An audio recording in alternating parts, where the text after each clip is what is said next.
Yo, what up, friends?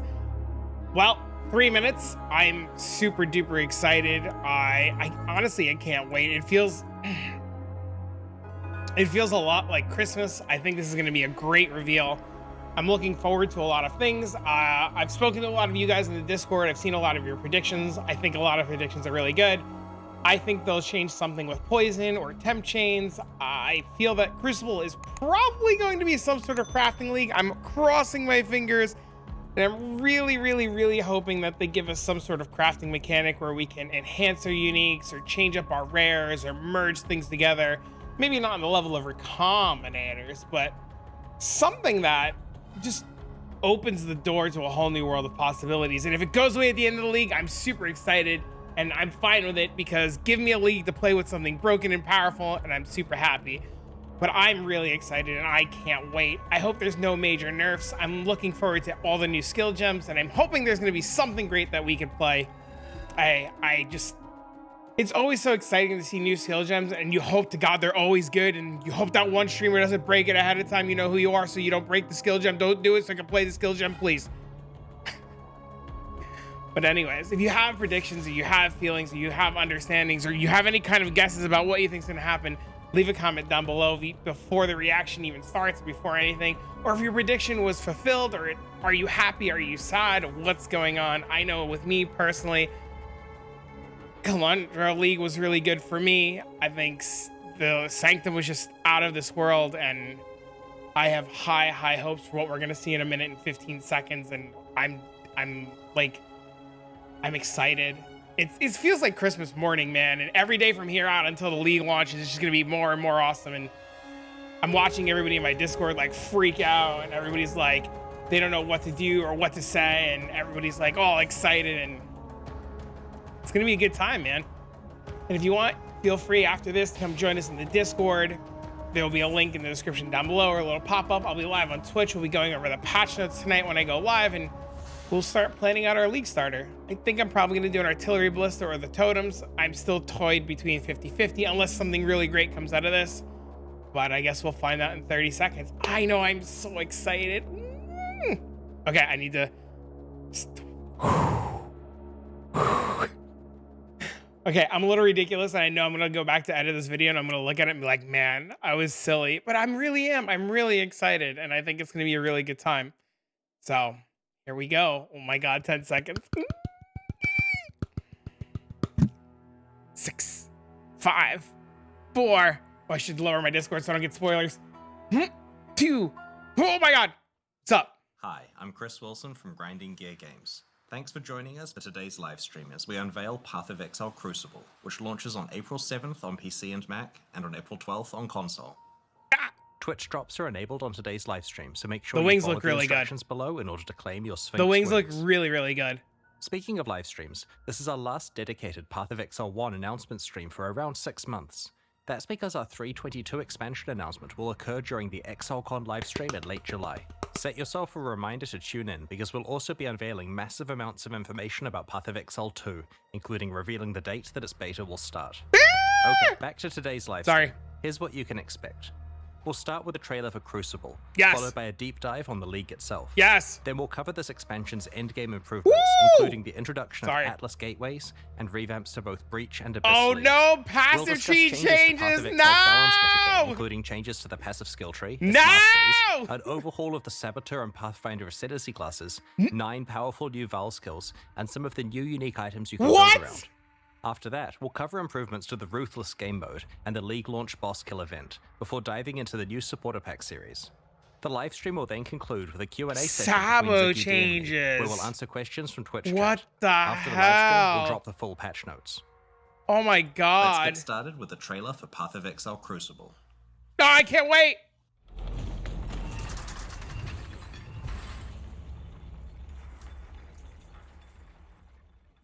Hail, one of many. Eons ago, my kind walked the molten surface of this world. Oh, that looks so good. Now, we seek a champion. Lightning arrow. Oh no! Stop showing skills, you're gonna You nerf! must endure the heat of the Crucible.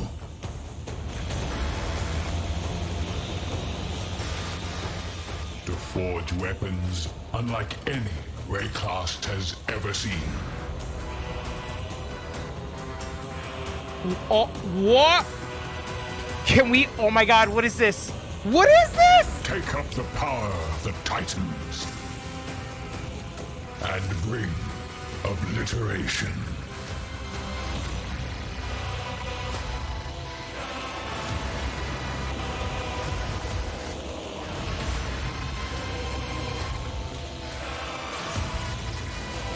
That light shot?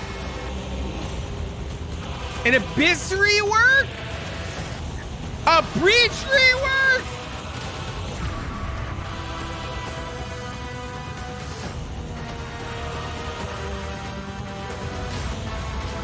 A Pathfinder rework? What is going on right now? I can't even. Oh my God, dude, what? Oh, I'm so excited.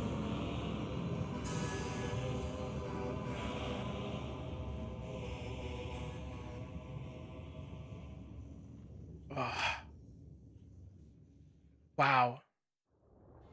In Path of Exile Crucible, you'll learn about an ancient race of titans who once shaped the primordial surface of Rayclust. In this league, you will earn the ability to forge their power onto your weapons. What? And what form does that power take? In an iconically Path of Exile way, it's the ability to imbue your weapons with their own passive skill trees. These Crucible trees can have quite an impact on your character build. For example, in addition to the regular mods on this bow, its Crucible tree grants additional physical damage, physical to chaos conversion, the Master Fletcher notable passive, improved grace effect, and level 10 lesser multiple projectiles. While this is certainly a decent tree to get, it's not even the maximum depth and could be even more optimized for your build. In order to forge these powerful trees onto your weapons, you'll need to complete Crucible encounters. There's one in each area. Each encounter takes place at a Crucible forge. As you approach the forge, you'll have the choice of which of your equipped weapons you want to focus on. This can include ones on your alternate weapon swap if you want to improve one you're not currently using. Oh my God. After selecting a weapon, you channel it at the Crucible forge to spawn monsters. The longer you channel for, the more dangerous and rewarding the encounter becomes. As you spawn additional monsters, they combine together to create larger and more fearsome foes that grant even more experience for your Crucible passive tree. Being able to ramp up the difficulty of the encounters is a double-edged sword. While it gives you the opportunity to make rapid progress on your Crucible weapon crafting projects, it comes with significant risk to your character. It's easy to accidentally overwhelm yourself and make an encounter that is too dangerous. Channel carefully and adapt to what your character is capable of. When you first find a weapon, it doesn't have a Crucible tree unlocked. Channeling that weapon at Crucible encounters will unlock and reveal its tree, as well as allocating the first skill. You can only allocate one skill at each tree depth, so you'll need to decide which path through the tree is best for your build. As you get deeper into a tree, more and more experience is required to unlock skills. The final depths can take quite an investment and can only be found rarely on endgame items, but also have some of the most powerful properties. For example, this wand has 2 depth 5 skills to choose from. One of them allows all damage from your Freezing Pulse and Eye of Winter skills to poison. Wow! And the other allows various brands to be attached to your Summoned Reaper. What? There are many such modifiers to skills that will enable very interesting build combinations. In addition to all types of weapons, shields can also be empowered with their own Crucible skills. Here's a relatively simple, low-level example. It gets a bit crazier as you approach the endgame. That's crazy. Speaking of the endgame, in endgame Crucible encounters, you'll occasionally find igneous geodes, currency items that can be cracked open to reveal a primeval remnant. This is a map-like item that grants access to the Forge of the Titans, the culmination of your Crucible journey. These primeval remnants always generate as rare items. Half of their mods are upsides and half are downsides. The upsides generally increase the rewards of the area or add special crafting options. Drop divination cards to drop unique causing weapons. monsters to drop divination cards or magmatic ore, a form of tradable itemized Crucible tree experience. The downsides are quite punitive compared to most endgame maps. Ideally, you want to find a primeval remnant that is really rewarding upsides alongside downsides you can handle. If you don't think you'll survive a visit to the Forge of the Titans, trade the remnant away to someone else and gamble on cracking open another geode. If you survive and manage to reach the end of the area, you'll find the aforementioned forge, which allows you to merge Crucible trees on 2 items together. What? Wait. The way this process works is that you provide 2 items of the same class. For example, a pair of bows, a pair of shields, or a pair of one-hand axes. One of these items will be melted down and applied to the other, which will keep its regular properties. Their Crucible trees will be merged together in an unpredictable way, taking elements of each one. This is a little reminiscent of how recombinators applied to item mods, taking parts of each Crucible tree and merging them together, as well as randomly upgrading, downgrading, or mutating skills on the resultant tree. That's insane. While this process can create some really powerful trees if you get skills you wanted from both items, it can also completely wreck your precious trees, so take care choosing which you risk combining. Also, like recombinators, there are ways to manipulate the system to improve your odds at getting certain outcomes. For example, any skills that have been allocated are more likely to show up in the resultant Crucible tree. Oh, that's cool. That's cool. By default, you can only add Crucible trees to non-unique items, but it's possible to get a mod on the Forge of the Titans map that allows you to imbue a unique item with a Crucible tree, which can then be leveled up by a regular Crucible encounter. No! To combine Crucible trees on unique items together, you'll want to find a crystalline geode and crack it open to reveal the secret higher level version of the Forge of the Titans. I probably shouldn't say too much about it, but it will let you do some interesting things with Crucible trees. There's an important thing to note about Crucible trees on unique weapons. In addition to being much harder to unlock, there's a special rule about how they can be combined. A unique weapon must be combined with another copy of the same unique weapon to merge their trees together. That's fine. Because this destroys one copy, getting a good Crucible tree on a unique weapon makes it insanely valuable. It may also raise the trade value of all unique weapons by quite a lot, as players sacrifice them trying to create perfect Crucible trees. Occasionally, you'll find a Crucible passive skill tree with a special skill that indicates that the item will sell to vendors for a specific item in addition to its regular sale price. What? These vendor skills usually occur relatively deeply in the tree, so take some effort to allocate, but usually don't block skill choices you'd make when leveling the item up for use. The presence of these skills presents you with an interesting choice about whether you want to use the item or sell it to a vendor, and whether you want to spend your Crucible experience either revealing new trees to hunt for good skills, That's insane! leveling up items to use, or leveling up items to sell. Crucible also features its own unique items you can earn. For example, El Abin's Visage, a unique helmet, is special in that it's the only armor piece other than shields that can receive Crucible passive skill trees. Wearing it allows you to double down on certain properties that are only available That through helmet these might be trees. nuts. There are several other unique items exclusive to Crucible for you to discover in this league. That helmet might be nuts. Crucible is a dual combat crafting league with a focus on encounter difficulty scaling and deep weapon customization with a power level that we have never seen before. Without a doubt, some of Path of Exile's most powerful weapons will be forged in Crucible. We can't wait to see what you manage to create. Actually insane. Like all recent Path of Exile expansions, Crucible includes a lot of changes with the goal of improving Path of Exile's endgame. One area we wanted to address was mobility on the Atlas passive tree. Often, you'll find yourself in a situation where you want to specialize in leagues that are on entirely different sides of the Atlas tree. Sure. Or maybe you want to focus on the type of altar that isn't near the leagues you have picked. To solve this, Path of Exile Crucible introduces Atlas gateways. These are nodes that you can allocate on the Atlas tree that allow instant travel between two locations. There are 3 pairs of gateways, each allowing travel from the left side of the tree to the right side, or vice versa. Each end of the gateway consumes 1 Atlas skill point to allocate, which will potentially save you large amounts of travel points.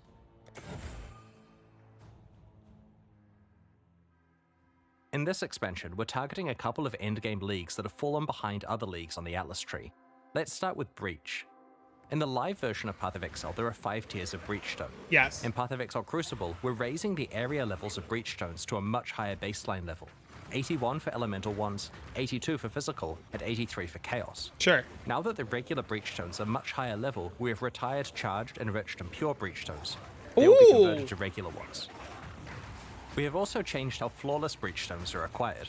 Previously, you could only get them from Maven invitations, but we'd prefer access to the hardest Breach content to actually come from playing Breach.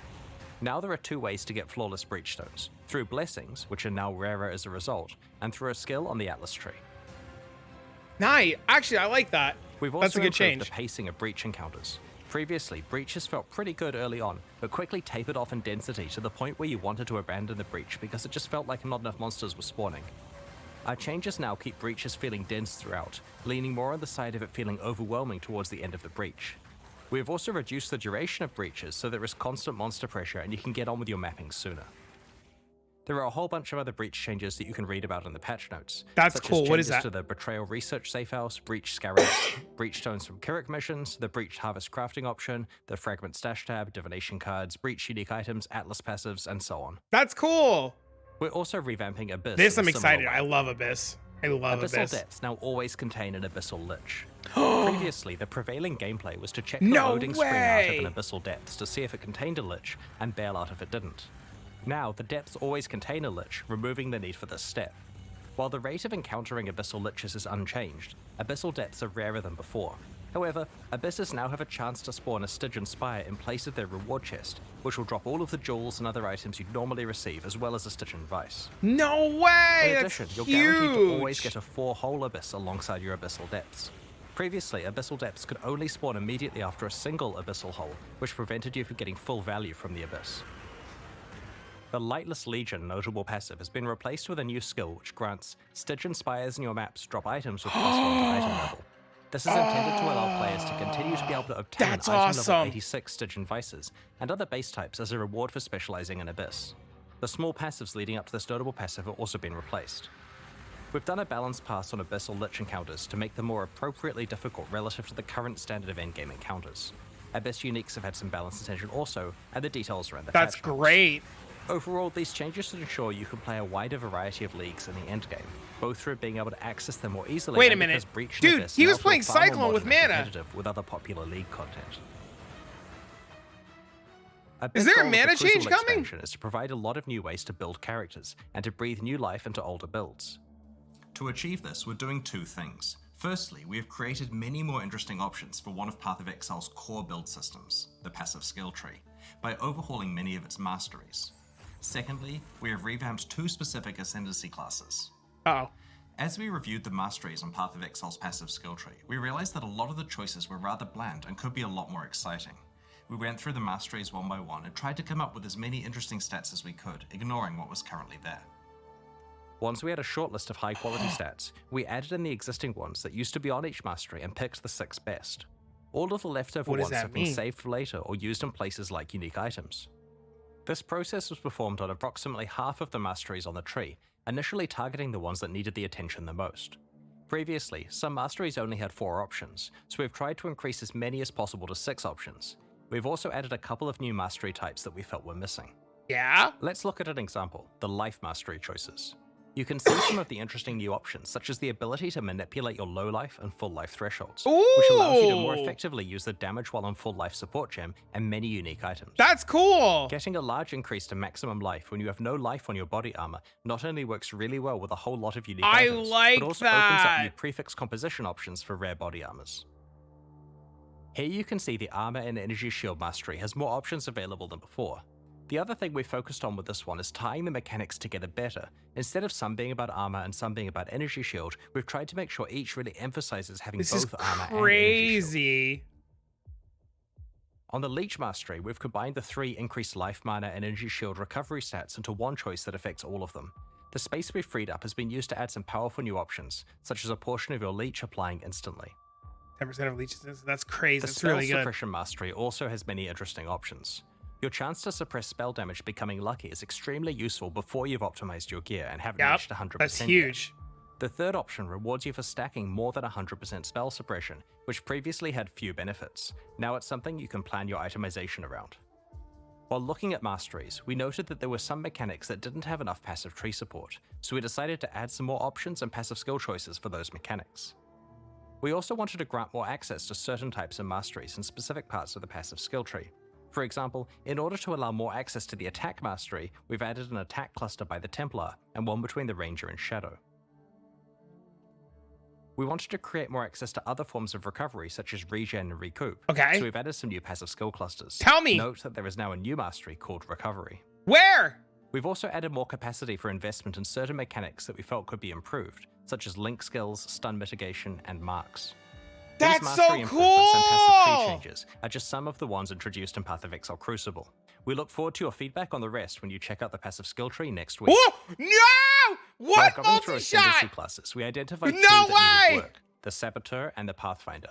Both have been significantly changed in Path of Exile Crucible. No way! These changes reinforce their respective identities while adding some new options to build around. The Saboteur is definitely the Ascendancy class most aligned with traps and mines, but the old version of the Saboteur made it difficult to play anything but traps or mines. The new version has more builds available, including a whole new specialization, Triggers. Wait, what does There that are mean? 2 notable passives that help with this. Like Clockwork grants you the increased cooldown recovery rate stat, which is a pretty rare one. That's This is great for cute. triggered spells as it indirectly increases their damage. This notable also makes your enemies have longer cooldowns, which can be useful in certain boss fights, for example causing the Fast Maven's Link crit's memory about to be gain to huge. occur less often. The Perfect Crime notable passive summons 2 trigger bots, which override the location of where a triggered spell is being cast, and instead causes it to trigger twice, once from each of their locations. What? The layout for the Saboteur's Trap and Mine Ascendancy passives has changed, so that there aren't separate 4-pointers for traps and mines. Now each one has a 2-pointer that is connected to the same shared 4-pointer. That's insane. We have also completely reworked Bomb Specialist to be specifically tied to area damage, so it's a slightly more general skill. It both gives you some area damage as well as some defense against incoming area damage against you. I'm baffled. The Pathfinder has been overdue for some attention, especially with recent features such as concoction skills that she could get the ability to specialize in. No! We also wanted the Flasking Ascendancy to have a proactive way of improving life flask usage. Master Distiller allows you to turn most of your skills into concoction-like effects. Master Surgeon now effectively gives all of your life flasks the Enduring effect, previously only found on mana flasks. Finally, That's both of the major flask-themed insane! branches now have some form of flask charge recovery. There are other improvements to the Pathfinder Ascendancy, such as Nature's Reprisal, now interacting with Wither to improve all forms of your chaos damage, rather than just attack forms of it. Check out the full details in the patch notes that we'll be posting after Oh my the live god, stream. Poison Concoction's gonna be nuts. Path of Exile Crucible introduces 9 new Val skills. Last expansion, there was an emphasis on melee Val skills. In Crucible, we're making sure that many other types of builds get new skills to build around. Val skills let us introduce quite powerful effects that we couldn't normally give to a regular skill that can be used constantly. They also implicitly act as a buff to the underlying skill. Val Absolution upgrades one of your Sentinels of Absolution into an Apparition of Innocence. You can only have one apparition at once, but just check out these massive AoE skills. That's cool. Val Arctic Armor instantly encases you at No, ice, that's so preventing cool! non-instant actions including movement, but granting massive damage reduction against hits. After a short duration, it also starts to regenerate your energy shield and mana at a fast rate. Both the damage reduction and regeneration last for a few seconds, or until you have been hit 3 times. It cannot be manually cancelled. Is Because this an the skill is expedition instant, thing? it's a great emergency button against dangerous boss slams. What? It also makes you count as being frozen, despite Arctic Armor normally making you freeze immune. Having another way to self-freeze may be of interest to a few mad scientist build creators in the community. Val Lightning Arrow fires a barrage of piercing projectiles that cause That's lightning great. to strike nearby targets whenever they hit an enemy. Oh my god. After a short amount of time, or when they collide with terrain, Oh my the god. arrows randomly change direction and continue flying. This Lightning occurs arrow's a gonna be number of nuts. times before the arrows expire. Each arrow can hit the same target once per redirect. Because the arrows travel for a set time before redirecting, rather than a That's set distance, insane! projectile speed modifiers affect the distance traveled. High projectile speed lets you clear out huge areas with them, while reducing your projectile speed increases the chance of them hitting the same target multiple times. With very low projectile speed, the skill can hit a single target 20 plus times. Val Reap conjures a ring of scythes that deal damage to all enemies in a circular area. The scythes leave behind a pool of blood that deals heavy physical damage over time to enemies That's cool. standing in it, and for a short duration after they leave it. Val Reap instantly grants a large number of the blood charges used by normal Reap on use, as well as temporarily higher maximum That's blood charge insane. capacity, substantially powering up the regular version of the skill. Reap just went. Path of Exile Crucible introduces 5 other Val skills we'll reveal over the next week. What is that? Val No, Animate tell me Weapon, now! Val Domination, Val Ice Shot, Val Rejuvenation Totem, and Val Firestorm. This expansion also I'm introduces more than 10 blown new away. unique items. There are 3 in particular I'd like to show you today. Blood Price is a unique helmet that has a new effect, reserving enemy maximum life. This does exactly what it implies, causing nearby enemies to start at 92% maximum life. While this increases your clear speed against all enemies, it's especially useful against bosses. The helmet's drawback is that it reduces your maximum life, but provides decent life regeneration and block and stun recovery to counteract this. Tainted Pact is an amulet that causes chaos damage over time to heal you while you're What? leeching life. While the amulet provides a decent amount of life leech itself, No it will certainly require a way! few tricks to unlock its full potential. Widow Hail is a unique bow that is different from any other bow in Path of Exile. As a weapon, it does basically no base damage and doesn't grant any stats of its own, but it does dramatically increase the power of mods That's provided by your weird. quiver. Needless to say, this could produce some pretty ridiculous outcomes with good rare or unique quivers. That's We will reveal interesting. some of the other new uniques over the coming week. Ruthless is a game mode that we released alongside the Sanctum expansion late last year. It's designed around extreme item scarcity and is challenging because you're Love constantly Ruthless. behind the item power curve. So far, it has found a very passionate audience of players who love how rewarding item drops feel in such an austere environment. We have some small improvements to Ruthless and Path of Exile Crucible. Firstly, Eternal Orbs are back in Ruthless. No! These are an extremely powerful currency item that allows you to imprint an item and restore it if you're unhappy with the result of crafting. We disabled these game-wide 7 years ago because they were far too powerful when combined with all of the different crafting options Path of Exile offered at the That's time. awesome. Ruthless does not have the base game's crafting feature set, so we have enabled Eternal Orbs to drop in Ruthless, albeit extremely rarely. Ruthless now has its own set of challenges to complete. Like the ones in early Path of Exile, there were a total of 8, and they're very difficult. That's cool. Like we've done in the past, we're hosting a boss kill event at the start of the Crucible Challenge League. It'll be held in Ruthless Hardcore Solo Self-Found, and will require you to kill both the Uber-Searing Exarch and the Uber-Eater of Worlds. No Making way. it by far the hardest event we have ever run. The first place winner will get to work with our design team to add a new unique item to Path of Exile. They'll also receive a transferable Ultra VIP ticket to ExileCon in July. If they aren't able to attend or already have a ticket, then they are allowed to sell this one as they see fit. Second and third place finishers will receive a transferable VIP ticket to ExileCon that can also be sold at their discretion. If you'd like to enter the event, just create a character in Ruthless Hardcore Solo Self-Found on launch day. Best of luck to everyone. On the weekend of July 29 to 30 New Zealand time, which is July 28 to 29 for much of the rest of the world, we're going to be hosting ExileCon 2023 in Auckland, New Zealand. While tickets to the in-person event are very hard to get, we'll be streaming the entire event for free. At ExileCon, we'll reveal our latest updates on Path of Exile 2, Path of Exile Mobile, and the next Path of Exile 1 expansion. Make a note in your calendar, tell your friends, and don't miss it. There's a Path of Exile 1 The second day of the expansion, Path is of there? Exile livestream culminates in a competitive race event between some of Path of Exile's best players. In order to select the 4 competitors, we're going to run qualifier events during the months of April and May. The winner of each event will receive a VIP ExileCon ticket, return flights to Auckland and accommodation, and will compete in the race event live on stage. All 4 qualifiers in the final event will be run on the 3.21 version of Path of Exile, which has received a fair amount of early game balance work that will change the racing meta quite a lot. You'll be able to read more in the patch notes. What? Once 3.21 releases next week, you'll be able to solve the new meta, practice hard, compete in the qualifier events, and hopefully win your place. That's on stage cool, in man. July. Let's go. I won't. Oh, Alongside Path of Exile man. Crucible, we're introducing a few new types of microtransactions. That's An insane. example I wanted to describe today is that of mannequins. These are hideout decorations that you can place to show off sets of microtransactions you have assembled. You can equip them with your spare micros and pose them in various ways. It's also That's possible to cool. swap your entire outfit with a mannequin's one, which lets you easily store micro sets to be retrieved Ah, later. that's so cool. I like Other that. new microtransactions coming up include wrapping paper, which lets you gift wrap items to hand to other players, or even drop in town for random people to pick up. Today we're launching 2 new series of supporter packs. We can trade the MXTs. That's Lithomancer and that's Enchanter great. packs. Each tier contains the pack's full face value and points, alongside several exclusive microtransactions. These packs are only available for the duration of the Crucible League, and will leave the store forever when it ends.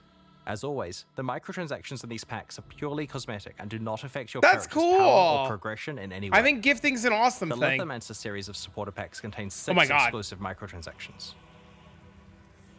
The Tunnel Bear isn't just adorable, he will also take the place of the Crawler in Delves, lighting your surroundings and Oh, laying I down like cables. that.